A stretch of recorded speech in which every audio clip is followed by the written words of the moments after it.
They called the doghouse a violation, but Margaret had bigger plans. She wanted his land. Certain of her unchecked power, she never expected Daniel's evidence to unravel her scheme. When the truth surfaced, everything changed. Let's dive into the story. Daniel Harper had always dreamed of a quiet life in his new neighborhood, a serene cul-de-sac with manicured lawns, white picket fences, and neighbors who greeted each other warmly. After settling in with his wife, Emily, and their golden retriever, Max, Daniel felt he'd found his forever home. A practical man, Daniel noticed Max shivering during chilly evenings and built a sturdy, insulated doghouse in their backyard. Designed to blend seamlessly with their home, the doghouse was a point of pride for Daniel, a small but heartfelt gesture for his loyal companion. One sunny Saturday, Daniel hosted a barbecue, the air thick with the aroma of sizzling burgers and the sound of laughter. Max lounged contentedly near his doghouse, and the vibe was perfect, until Margaret Pierce arrived. As HOA president, Margaret was infamous for her obsession with rules, wielding her clipboard like a weapon. Her uninvited entrance carried an air of disdain. Scanning the yard, her eyes locked onto the doghouse. "Daniel," she said, her voice dripping with condescension, "this structure violates HOA regulations. Remove it immediately or fines will begin." Daniel, spatula in hand, was stunned. "It's just a doghouse, Margaret. It's on my property and bothers no one." Her gaze sharpened. "Rules are rules. It disrupts the community's aesthetic. You have 1 week." She left abruptly, leaving a chill in the air. That night, Daniel pored over the HOA handbook, his coffee growing cold. Page after page, he found no mention of doghouses or prohibited structures. "Why is she doing this?" Emily asked, worry creasing her brow. Daniel leaned back, suspicion brewing. "This isn't about the doghouse. Something's off." The tension was palpable.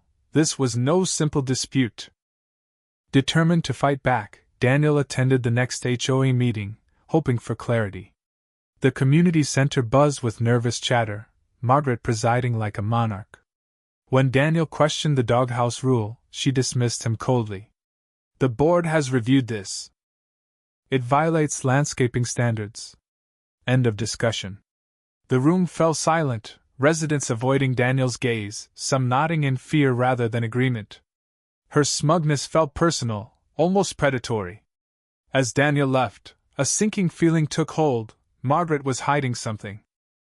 Over the next few days, Daniel dug into property records and HOA minutes, uncovering a disturbing pattern. Margaret had a history of targeting homeowners with petty violations, forcing costly changes or fines. It was control, not compliance, she craved. One night, peering through his window, Daniel spotted 2 men in HOA uniforms measuring his lot line under the cover of darkness. His stomach churned. Why his property? Why now? To protect himself, Daniel installed security cameras around his home. The footage soon confirmed his fears. HOA contractors trespassed at dawn, driving stakes near Max's doghouse, marking his yard as if preparing for a takeover. Then came the bombshell, a certified letter declaring his property a community green space due to non-compliance. The doghouse had to go, and his land would be repurposed for HOA use. Rage surged through Daniel. This wasn't about aesthetics, it was a land grab. Margaret was betting he'd cave, but she'd underestimated him. Daniel hired a lawyer, and the pieces fell into place. Margaret was exploiting a vague HOA charter loophole to seize private land under the guise of beautification, boosting property values for her rental investments. The lawyer's words fueled Daniel's resolve. "She's counting on you to give up." "Don't." That night, Daniel rallied his neighbors. At first, they hesitated, scarred by Margaret's intimidation. "She fined us," one whispered. "We paid thousands for a mailbox paint job." Another recounted losing a beloved oak tree to her whims. Slowly, a coalition formed, pooling resources for legal support. Daniel's late-night research uncovered financial discrepancies, thousands in HOA funds funneled to Margaret's administrative expenses, suspiciously tied to her ventures. The stakes were rising, and the drama was electric. Daniel went public, sharing his findings with local journalists. Headlines erupted. HOA tyranny exposed. Margaret retaliated with a cease and desist letter, accusing Daniel of defamation. But he held the ace, his security footage. The video, showing HOA contractors trespassing and marking his land, was undeniable proof of her overreach. The community buzzed with outrage, and the tension was unbearable. Would Margaret's empire crumble? The courtroom was a pressure cooker. Daniel sat beside his lawyer, Sarah Bennett, whose calm confidence steadied him. Margaret, defiant but visibly tense, faced a reckoning. Her lawyer argued the HOA's actions were lawful, but Sarah dismantled their defense. "The charter doesn't permit property seizures or fund misuse," she declared. Financial audits revealed Margaret's embezzlement. Former board members testified to her bullying tactics. Then, the footage played, gasps filled the room as contractors staked Daniel's yard. Even the judge's stoic face betrayed shock. Sarah's closing was razor-sharp. "Authority isn't a blank check. Margaret abused her power, and no one is above the law." The verdict was swift. Margaret was liable for trespassing, fraud, and falsification. Removed as HOA president, she was ordered to compensate Daniel and others. Her composure shattered, she fled the courtroom in silence. Cheers erupted for Daniel, a hero who'd toppled a tyrant. The neighborhood transformed.